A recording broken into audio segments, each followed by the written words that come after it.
ओम सूर्य देवाय नमः। नमस्कार मित्रों, हमारे चैनल के अंदर आपका स्वागत है। दोस्तों, देवताओं के अंदर अगर आप देखें तो सबसे पावरफुल अगर देवी देवताओं के अंदर माने तो दोस्तों तीन ही देवता है, ब्रह्मा, विष्णु और महेश। उन्होंने भी ग्रहों के अंदर सबसे उत्तम और सबसे बलशाली और सबसे पावरफुल ग्रह अगर किसी को बताया है तो दोस्तों वह है साक्षात सूर्यदेव। क्योंकि दोस्तों सारी की सारी धरती सूर्यदेव के आसपास घूमती है, सारी की सारी चीज़ें भगवान सूर्यदेव के आसपास घूमती है। तो दोस्तों अगर आप चाहते हैं कि भगवान सूर्यदेव आपकी कुंडली के अंदर मजबूत हो तो दोस्तों आपको इस प्रकार से भगवान सूर्यदेव को जल अर्पित करना चाहिए ताकि आपके जीवन के अंदर किसी प्रकार की समस्याएं नहीं आए और आपके जीवन के अंदर हर प्रकार की मनोकामना पूरी हो जाए। दोस्तों अगर आपकी कुंडली के अंदर कोई ग्रह नीच स्थिति अर्थात कि नीचे के स्थान के अंदर आ जाता है तो आपको अनेक परेशानियों का सामना करना पड़ता है। लाख गुना प्रयत्न करने के बाद भी आपको धन लाभ प्राप्त नहीं होता है, आपके जीवन के अंदर दरिद्रता बनी रहती है और आप अपने जीवन के अंदर उन चीज़ों को प्राप्त नहीं कर पाते हैं जो आप चाहते हैं। तो दोस्तों भगवान सूर्यदेव को जल अर्पित कर दीजिए, आपकी कुंडली मजबूत हो जाती है और आपको हर प्रकार से फायदा ही फायदा देखने को मिलता है। तो दोस्तों आज हम आपको बताने वाले हैं भगवान सूर्यदेव को सही जल देने का तरीका।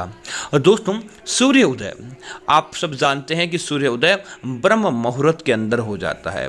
ब्रह्म मुहूर्त के अंदर सूर्य उदय होता है तो आपको सूर्य उदय होने के साथ ही अपने बिस्तर का, अपने शयन का, अपनी निद्रा का त्याग आपको कर देना चाहिए।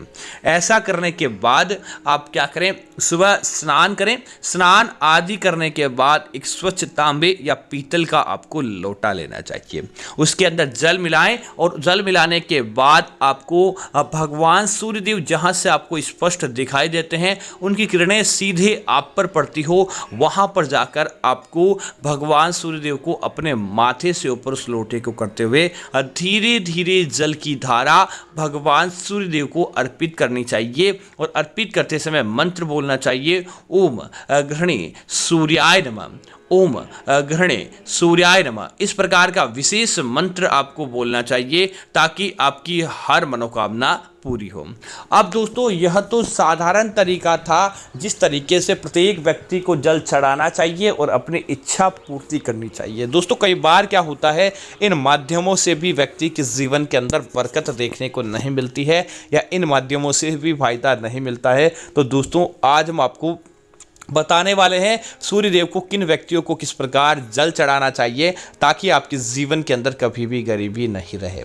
दोस्तों सबसे पहला, अगर कोई व्यक्ति दोस्तों लंबे समय से किसी प्रकार से टेंशन के अंदर चलता है कि उसका व्यवसाय अच्छा नहीं चल पा रहा है, लाख प्रयत्न कर लिया उसके बाद भी धन की हमेशा उसके जीवन के अंदर कमी बनी रहती है, वह करता कुछ है और हो जाता कुछ है, धन उसकी कुंडली के अंदर टिकता नहीं है, तो दोस्तों आपको यह उपाय करना चाहिए। आप क्या करें कि दोस्तों रात को सोते समय पहले अपने हाथ आदि को स्वच्छ कर लें, उसके बाद रात को सोते समय एक तांबे का लोटा लें, तांबे के लोटे के अंदर जल भर दें। उसी के साथ ही दोस्तों उसके अंदर जो भगवान श्री गणेश को चढ़ाई जाती है दुर्वा, उस दुर्वा के कुछ तिनके लें और वह उस लोटे के अंदर डाल दें। उसके साथ ही आपको भगवान विष्णु गुरु ग्रह को कुंडली के अंदर मजबूत करने के लिए उसके अंदर एक चुटकी हल्दी आपको मिला देनी चाहिए। और माता लक्ष्मी को प्रसन्न करने के लिए आप सिंदूर मिला सकते हैं, कुमकुम मिला सकते हैं जो आप महिलाएं अपने मांग के अंदर भरती है ताकि आपके जीवन का भी अच्छा निदान हो। इसीलिए आप अपने माथे की मांग की कुछ बूंदे उसके अंदर मिला दें और उसके बाद आप क्या करें, रात को सोते समय अपने सिरहाने उस लोटे को आपको रखना चाहिए। उस लोटे के ऊपर एक स्वास्तिक का चिन्ह बनाए और लोटे को चावल, गेहूं या किसी अनाज का थोड़ी सी जगह कर लें, उसके बाद उसके ऊपर आपको रखना चाहिए। और रखते समय आपको मंत्र बोलना है, ओम घृणे सूर्याय नमः या ओम आदित्याय नमः। इस प्रकार प्रकार का मंत्र बोलकर आपको सो जाना चाहिए। सुबह उठते ही सबसे पहले स्नान करें और स्नान करने के बाद जब भगवान सूर्यदेव अपनी संपूर्ण अवस्था के अंदर निकल जाते हैं तब आप भगवान सूर्यदेव को अपने माथे से ऊपर करते हुए जल चढ़ाएं और जो चावल या गेहूं के जो भी दाने आपने लोटे के नीचे रखे थे वह पक्षियों को चूगे के अंदर, और पक्षी आपके आसपास नहीं आते तो पशुओं को आप खिला दें।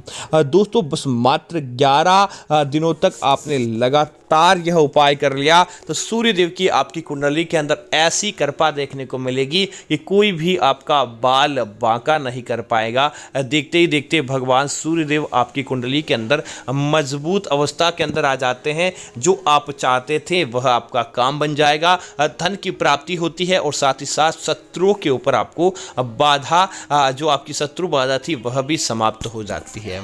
दोस्तों इसी तरह अगर आपका विवाह नहीं हो पा रहा है, आप स्वयं का चाहे विवाह नहीं हो पा रहा है या फिर आपका लड़का है लड़की है बेटा बेटी का विवाह करने के अंदर काफ़ी सारी परेशानियों का आपको सामना करना पड़ रहा है, लाख प्रयत्न करने के बाद भी घर के अंदर मांगलिक कार्य नहीं बनते हैं, किसी प्रकार की पूजा पाठ हवन यात्रा आपसे संभव नहीं हो पा रही है, तो आपको क्या करना चाहिए? प्रत्येक गुरुवार को जब आप भगवान सूर्यदेव को जल अर्पित करते हैं अपने माथे से या जिस व्यक्ति का विवाह करवाना चाहते हैं उसके माथे से 7 बार उस एक चुटकी हल्दी लें और उसको आप अपने माथे से ओसार लें। उसके बाद एक लोटे पानी जल के अंदर डालकर रात को सोते समय अपने बिस्तर के नीचे उस लोटे को रख दें। उसके बाद सुबह उठने के बाद स्नान करते समय अपने नहाने वाले पानी के अंदर भी एक चुटकी हल्दी मिला दें और उसके बाद भगवान सूर्यदेव को जल अर्पित करें। और दोस्तों अगर आपने गुरुवार के दिन ऐसा कर लिया तो घर के अंदर मांगलिक कार्य संपन्न हो जाते हैं। घर परिवार के अंदर जो वैवाहिक योग नहीं बन पा रहे थे वह योग बनते हैं, आपके बच्चों का विवाह आदि संपन्न होता है और देखते ही देखते आपके घर परिवार के अंदर आपको सब कुछ प्राप्त हो जाता है। दोस्तों इसी तरह कई बार क्या होता है कि लोगों की कुंडली नहीं चमक पाती, वह सोचते हैं कि आखिर उनकी कुंडली के अंदर बदलाव कब होगा, उनकी कुंडली के अंदर शांति कब देखने को मिलेगी। तो दोस्तों आप क्या करें, साधारण सुबह जल्दी उठने के बाद सुबह 8 बजे से पहले आप इस उपाय को कभी भी कर सकते हैं। उठने के बाद एक लोटा जल लें, तांबे का, स्टील का या पीतल का, आप कोई भी लोटा ले सकते हैं। उसके अंदर थोड़े से साबुत चावल के दाने डाल दें। उसके बाद एक नीचे जब भगवान सूर्यदेव को जिस प्रकार आप लोटा जल अर्पित करते हैं तो वो आंगन या जमीन पर गिरता है, आपको वह काम नहीं करना चाहिए। नीचे आप किसी प्रकार का टब, परात या कोई बड़ी सी चीज डाल दें जिसके अंदर वह जल इकट्ठा हो सके। और दोस्तों ऐसा करने के बाद भगवान सूर्यदेव को आप जल अर्पित करें और उसके बाद देखेंगे कि वह जल इकट्ठा हो जाता है। और दोस्तों उस इकट्ठे किए हुए जल का प्रसाद के रूप में आप स्वयं और परिवार के सारे सदस्य ग्रहण करें और उसके बाद अपने नहाने वाले पानी के अंदर भी उस जल का आप छिड़काव करें और प्रतिदिन अपने व्यवसाय, अपनी दुकान, अपने घर आदि पर भी उस जल की कुछ छींटे आप डाल दें।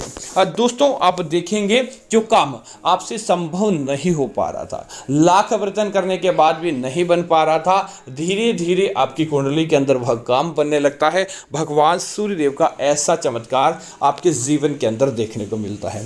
और दोस्तों सूर्यदेव को जल अर्पित करते समय कुछ बातों का भी ध्यान रखना चाहिए, जैसे महिलाएं अपने मासिक धर्म के दौरान सूर्यदेव को जल अर्पित नहीं करें। चप्पल, जूते आदि पहनकर भगवान सूर्यदेव को जल अर्पित आपको नहीं करना चाहिए। सूर्यदेव को जल अर्पित करते समय उसकी छींटे आपके शरीर अर्थात कि नाभि तक आपके बिल्कुल भी नहीं लगने चाहिए। अगर लगते हैं तो जल की सार्थकता नहीं मानी जाती है।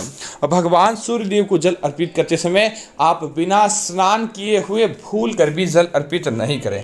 अगर आप बिना स्नान किए हुए भगवान सूर्यदेव को जल अर्पित करते हैं तो आपकी वह सार्थकता नहीं रहती है और देखते ही देखते आपके घर परिवार के अंदर अपने आप ही कंगाली देखने को मिल जाती है।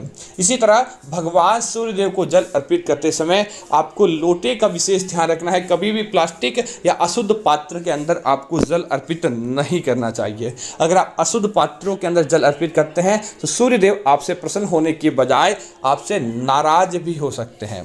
इसी तरह सूर्य को जल अर्पित करते समय आप किसी प्रकार के नशे का सेवन नहीं करें। किसी व्यक्ति का नुकसान पहुंचाने या किसी व्यक्ति को दुर्भावना की तरह से अगर आप भगवान सूर्यदेव को जल अर्पित करते हैं कि आप चाहते चाहते हैं किसी अन्य व्यक्ति का नुकसान हो तो आपको भगवान सूर्यदेव दंड स्वरूप भगवान शनिदेव को भेजते हैं, कभी भी आपके जीवन के अंदर फायदा नहीं होता है। इसी तरह सूर्यदेव को जल अर्पित करते समय शांति रखें और सुबह 8 बजे से पहले पहले जल देने का प्रयत्न करें, ताकि उस जल देने की सार्थकता आपकी कुंडली के अंदर बढ़े और आपको हर प्रकार का फायदा देखने को मिले। तो दोस्तों, मैं उम्मीद करता हूं ये जानकारी आपको अच्छी लगी होगी। ऐसी अन्य जानकारियों के लिए आप हमारे चैनल को सब्सक्राइब कर दें और साथ ही साथ वीडियो को लाइक और शेयर करना ना भूलें, ताकि ऐसी जानकारियां आपको मिलती रहेगी। धन्यवाद मित्रों। जय श्री राम मित्रों।